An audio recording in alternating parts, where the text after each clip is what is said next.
Qu'avait dame Jessica pour la soutenir à l'instant de son procès? Réfléchissez sur ce proverbe Bene Gesserit et peut-être verrez-vous. Chaque route que l'on suit exactement jusqu'au bout ne conduit exactement à rien. Escaladez la montagne pour voir si c'est bien une montagne. Quand vous serez au sommet de la montagne, vous ne pourrez plus voir la montagne. Extrait de Moadib, commentaire de famille, par la princesse Irulan. À l'extrémité de l'aile sud, Jessica découvrit un escalier métallique en spirale qui accédait à une porte ovale. Son regard revint au hall, puis de nouveau à la porte. Ovale, se dit-elle. Quelle forme bizarre dans une demeure. Immobile au pied de l'escalier, elle apercevait au-delà des fenêtres, en levant les yeux, le soleil blanc d'Arrakis qui glissait vers le soir. Les ombres s'allongeaient dans le hall. Le regard de Jessica interrogea de nouveau l'escalier. Sur chacune de ces marches de métal, la lumière éclatante qui venait des fenêtres révélait des parcelles de terre desséchées. Elle posa une main sur la rampe et commença de monter. La rampe était froide sous sa paume. Elle atteignit la porte, s'arrêta et vit qu'il n'y avait là aucune poignée, mais seulement un creux dans le métal, à l'endroit où aurait dû se trouver une poignée. Ce n'est certainement pas une serrure à main, songea-t-elle. Il faudrait qu'elle soit adaptée à une certaine forme de main, à un certain dessin des lignes. Pourtant, cela ressemblait beaucoup à une serrure à main. Et il existait des moyens qu'on lui avait enseignés à l'école pour venir à bout de n'importe quelle serrure à main. Elle regarda derrière elle, afin de s'assurer que personne ne l'observait. Puis elle plaça sa paume sur le creux. La plus douce des pressions pour déformer les lignes. Un mouvement du poignet, un autre, un faible pivotement de la paume sur la surface de métal. Elle perçut le cliquetis. Mais elle perçut aussi des pas rapides dans le hall derrière elle. Elle leva la main, se retourna et vit Mapes qui arrivait au bas de l'escalier. « Des hommes sont dans le grand hall, ils disent avoir été envoyés par le duc pour escorter le jeune maître Paul, dit Mapes. Ils ont le sceau ducal et le garde les a identifiés. » Elle regarda la porte ovale, puis de nouveau Jessica. « Prudente, cette Mapes, pensa Jessica, c'est bon signe. » « Il se trouve dans la 5e pièce de ce côté du hall, la petite chambre, dit-elle. Si tu ne parviens pas à l'éveiller, appelle le docteur Yue qui se trouve dans la pièce voisine. Paul pourrait avoir besoin d'une injection tonique. » À nouveau, le regard perçant de Mapes se porta sur la porte ovale et Jessica eut l'impression de déceler de la répugnance dans ses yeux. Avant qu'elle ait pu poser la moindre question sur la porte et sur ce qu'elle pouvait dissimuler, Mapes était repartie et se hâtait dans le hall. Awat a visité toute la demeure, songea-t-elle. Il ne peut rien avoir de bien redoutable ici. Et elle poussa la porte. Elle découvrit une petite pièce et en face une seconde porte, également ovale. Une porte avec un volant d'ouverture. Un sas, songea Jessica. Elle baissa les yeux et vit sur le sol de la petite pièce une cale qui portait la marque personnelle d'Awat. Elle servait à maintenir la porte ouverte, songea-t-elle. Quelqu'un a dû la faire tomber accidentellement et la porte extérieure a été fermée par la serrure à main. Elle franchit le seuil et s'avança dans la pièce. Pourquoi un sas à l'intérieur d'une maison? Elle songea soudain à des créatures exotiques, un climat spécial. Cela serait possible sur ce monde où les plantes étrangères les plus sobres devaient être irriguées. Elle se retourna et vit que la porte derrière elle commençait à se refermer. Elle arrêta et la bloqua avec la cale laissée par Awat. Puis elle se retourna de nouveau vers le volant d'ouverture du sas. Elle distinguait à présent une minuscule inscription dans le métal. Les mots étaient « Galash » et elle lut « Ô homme, voici une adorable part de la création de Dieu. Alors regarde et apprends à aimer la perfection de ton suprême ami. » Jessica pesa sur le volant et la porte s'ouvrit. Une brise légère lui effleura la joue, lui caressa les cheveux. Elle huma un air nouveau, plus riche. Ouvrant la porte en grand, elle découvrit une masse de verdure baignant dans une lumière dorée. Un soleil jaune? Non. Un toit filtrant. Elle s'avança, la porte se referma derrière elle. Une serre humide, murmura-t-elle dans un souffle. Elle était entourée de plantes en pot et d'arbustes. Elle identifia un mimosa, un cognacier en fleurs, un sodagui, un pénicenta à fleurs vertes, un acarso strié de vert et de blanc, des roses, même des roses. Elle se pencha vers l'une des grandes fleurs et en huma l'arôme avant de se redresser pour examiner la serre. De tous ses sens, elle perçut un rythme. Elle écarta un rideau de feuilles et plongea son regard dans le cœur de la pièce. Là, elle découvrit une petite fontaine basse dont la vasque était cannelée. Un filet d'eau s'en élevait en arc pour retomber en tambourinant sur le fond métallique. Elle se plongea en état de perception accrue et inspecta méthodiquement la serre. C'était une pièce carrée de 10 mètres de côté. En tenant compte de sa situation à l'extrémité du hall et de certaines différences de construction, elle déduisit qu'elle avait dû être ajoutée à cette aile bien après la construction de la demeure elle-même. Sur le côté sud, elle s'arrêta devant la vaste surface de verre filtrant, se retourna et regarda autour d'elle. Et tout autour d'elle, le moindre espace était occupé par des plantes exotiques nées sous des climats humides. Et dans tout ce verre, quelque chose bruissa. Un instant. Jessica se tendit. Puis elle vit l'appareil, un simple servoc à mouvement d'horlogerie avec un tuyau et un bras d'arrosage qui projetait une fine buée sur ses joues. Puis le bras se retira et elle aperçut alors ce qui l'arrosait, une fougère arborescente. Il y avait de l'eau dans toute cette pièce, de l'eau sur un monde où l'eau était le jus précieux de la vie. Tant d'eau dépensée. Elle sentit que quelque chose se figeait tout au fond d'elle. Elle leva les yeux vers la clarté jaune du soleil. Il s'abaissait vers un horizon tourmenté de collines qui faisait partie de l'immense chaîne connue sous le nom de bouclier. Un verre filtrant, pensa-t-elle. Un verre filtrant pour rendre ce soleil blanc plus doux, plus familier. Qui a pu concevoir un tel endroit? Leto. Ce serait bien de lui de me surprendre avec un tel présent. Mais il n'en a pas eu le temps. Il lui a fallu affronter des problèmes plus graves. Elle se souvint alors de ce rapport qui disait que nombre de demeures à Raken possédaient des sas aux portes et aux fenêtres afin de préserver l'humidité intérieure. Et Leto avait alors déclaré que pour affirmer sa puissance et sa richesse, il lui fallait ignorer de telles précautions et se contenter de portes et de fenêtres à l'épreuve de la poussière omniprésente. Mais l'existence de cette pièce était plus éloquente que l'absence de sas à toutes les portes de la demeure. Jessica avait idée que ce lieu réservé au plaisir recelait assez d'eau pour faire vivre 1000 personnes, sinon plus. Elle se déplaça au long de la paroi de verre, son regard continuant d'explorer la serre.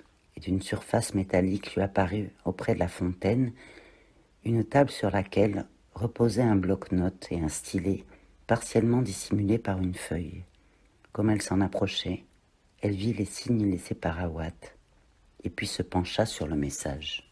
« Adam Jessica, que ce lieu vous donne autant de plaisir qu'il m'en a donné. Permettez que cette pièce vous ramène en mémoire une leçon que nous tenons des mêmes maîtres. La proximité d'un objet désiré incline à trop d'indulgence. Là réside le danger. Mes meilleurs vœux. Margot Damfering. » Jessica hocha la tête. Le duc avait prononcé le nom du comte Fenring. Elle s'en souvenait. Le comte Fenring avait été mandataire de l'empereur sur Arrakis. Mais ce message libellé de telle façon qu'elle sut que son auteur était également Bene Gesserit requérait en cet instant toute son attention.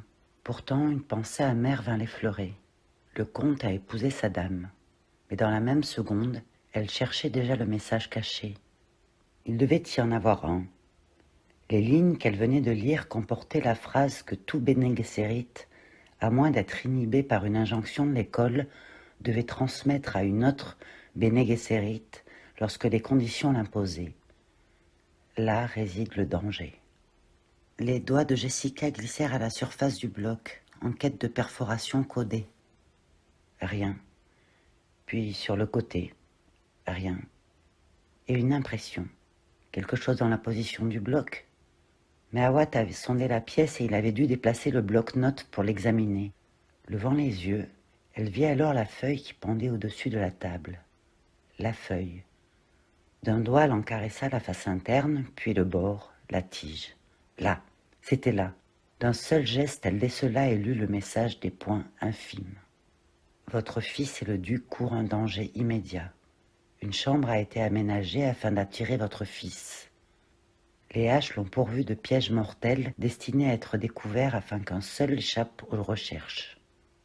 Elle lutta contre le désir soudain de courir vers Paul. Il lui fallait d'abord connaître le message tout entier. Ses doigts coururent sur les marques. J'ignore la nature exacte de la menace, mais elle a trait à un lit. Votre duc, quant à lui, est menacé par la trahison d'un compagnon ou d'un lieutenant qui avait sa confiance. Les haches ont fait le projet de vous offrir à un de leurs mignons. Pour autant que je sache, cet endroit est sûr. Pardonnez-moi de ne pouvoir vous en dire plus. Mes sources ne sont guère nombreuses car le compte n'est pas des H. En hâte. M.F. Jessica repoussa la feuille et se retourna pour courir vers son fils. Dans le même instant, la porte du sas fut violemment ouverte et Paul surgit dans la pièce. Il tenait quelque chose dans la main droite. Il repoussa la porte derrière lui, aperçut sa mère et s'avança envers elle en écartant les feuilles. Il vit alors la fontaine et plaça sa main droite sous le jet d'eau. « Paul !»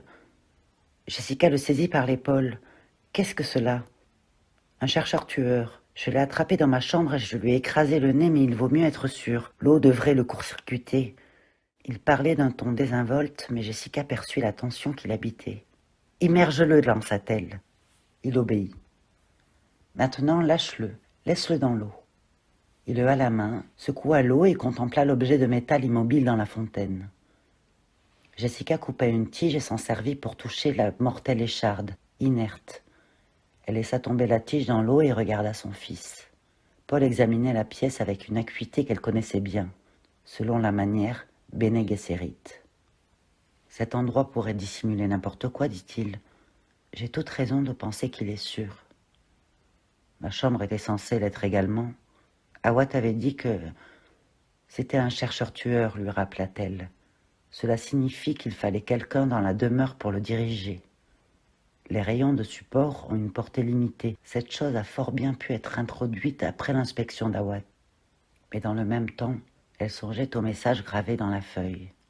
La trahison d'un compagnon ou d'un lieutenant. Non, certainement pas, Awat, certainement pas.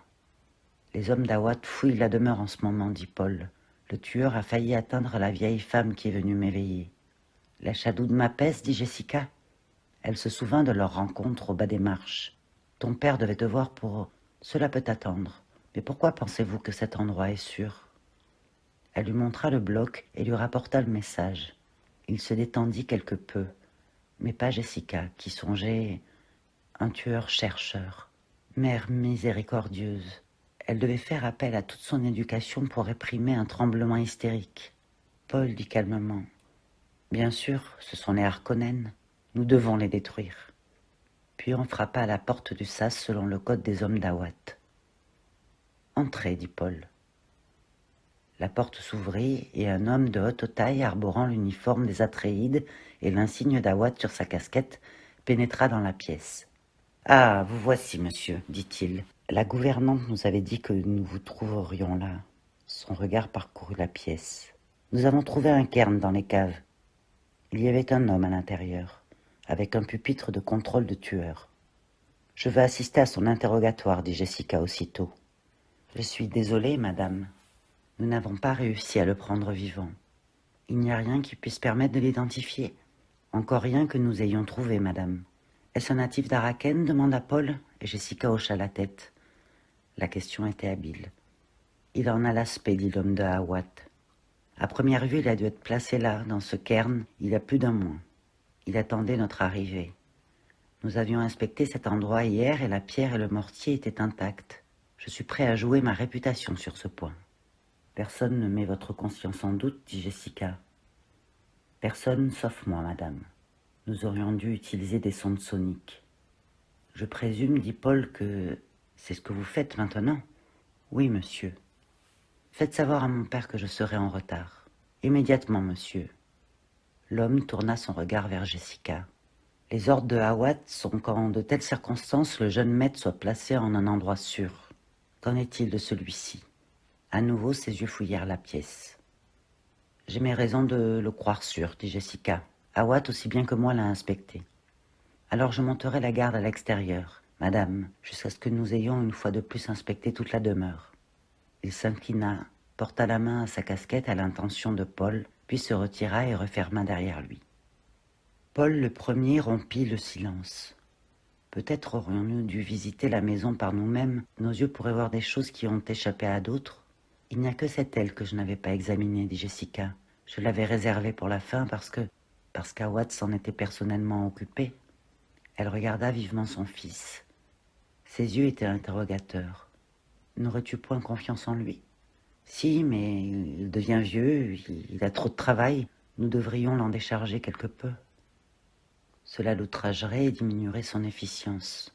Lorsqu'il aura entendu parler de tout ceci, pas même un insecte ne pourra pénétrer dans cette aile. Il aura honte que... Nous devrions prendre nos propres mesures, dit Paul. Awad a servi 3 générations à Sreid avec honneur. Il mérite tout notre respect et notre confiance. Lorsque l'un de vos gestes irrite mon père, il dit « Bene Gesserit », comme s'il jurait. Et qu'est-il en moi qui puisse irriter ton père? Vous lui apportez la contradiction parfois. Tu n'es pas ton père, Paul. Cela va lui faire du chagrin, songea-t-il. Pourtant, il faut que je lui rapporte ce que m'a dit cette mapesse à propos d'un traître qui se serait glissé parmi nous. Que me caches-tu, Paul demanda Jessica. Cela ne te ressemble guère? Il haussa les épaules, puis rapporta sa conversation avec mapesse. Et Jessica songea au message sur la feuille. Elle prit soudain une décision et montra la feuille à Paul en lui traduisant le message. « Il faut immédiatement que mon père soit averti, dit-il. Je vais radiographier ceci en code et l'emporter. Non, tu attendras jusqu'à ce que nous puissions le voir seul. Aussi peu de gens que possible doivent connaître tout cela. Voulez-vous dire que nous ne devons faire confiance à personne? Il existe une autre possibilité. Ce message pourrait avoir été conçu afin de nous frapper. Ceux qui nous l'ont transmis ont pu croire qu'il était vrai, mais il se peut que son seul but ait été de nous atteindre. » L'expression de Paul restait sombre et décidée. Afin de jeter la méfiance et le soupçon dans nos rangs et ainsi de nous affaiblir, dit-il, tu dois voir ton père en privé et le mettre en garde contre cette hypothèse, dit Jessica. Je comprends. Elle se détourna vers la vaste surface de verre filtrant et son regard se porta vers le sud-ouest, là où s'engloutissait le soleil d'Arakis, sphère d'or entre les collines. Je ne crois pourtant pas que ce soit Awad, dit Paul derrière elle. Est-il possible que ce soit Yue? Il n'est ni un compagnon, ni un lieutenant, et je puis t'assurer qu'il hait les Harkonnen avec autant de passion que nous. Paul porta son regard sur les collines. Et ce ne peut être Gurney, ou même Duncan, pensa-t-il. L'un des sous-lieutenants? Impossible. Ils appartiennent tous à des familles qui nous sont loyales depuis des générations, pour d'excellentes raisons. Jessica porta la main à son front et prit conscience de sa lassitude. Tant de périls ici. Elle contempla le paysage jaune au-delà de la baie. Un parc à marchandises s'étendait à quelque distance, entouré de hautes barrières. Des tours de guet se dressaient au-dessus des silos à épices, comme de grandes araignées sur le qui-vive. Jessica pouvait compter au moins 20 parcs semblables entre la demeure et les collines du Bouclier, silo après silo, sur toute l'étendue du bassin. Lentement, le soleil disparut sous l'horizon. Les étoiles vinrent. L'une d'elles, très basse sur l'horizon, était brillante, scintillante. Elle émettait comme un signal. Dans l'ombre de la pièce, elle entendit Paul bouger, mais elle ne quitta pas l'étoile des yeux. Elle était trop basse. Elle était dans les collines du Bouclier. Un signal. Elle essaya aussitôt de le chiffrer, mais il était émis dans un code qui lui était inconnu. Puis d'autres lumières apparurent dans la plaine, sous les collines, des étincelles jaunes sur l'ombre bleue, profonde, et une autre étoile brillante, plus loin à gauche, qui répondit à la première sur un rythme très rapide, puis qui s'éteignit. La première étoile, quelque part dans les collines, disparut aussitôt. Des signaux. Un pressentiment envahit Jessica. Pourquoi utiliser des signaux lumineux d'un bord à l'autre de la cuvette, se demanda-t-elle. Pourquoi alors qu'il existe un réseau de communication? La réponse était évidente. Toute communication pouvait être interceptée par les agents du duc. Ces signaux lumineux ne pouvaient avoir été émis que par des ennemis, des agents Harkonnen. On frappa à la porte, puis Jessica reconnut la voix de l'homme de Awad. « Tout va bien, monsieur, madame ?» Il est temps de conduire le jeune maître auprès de son père.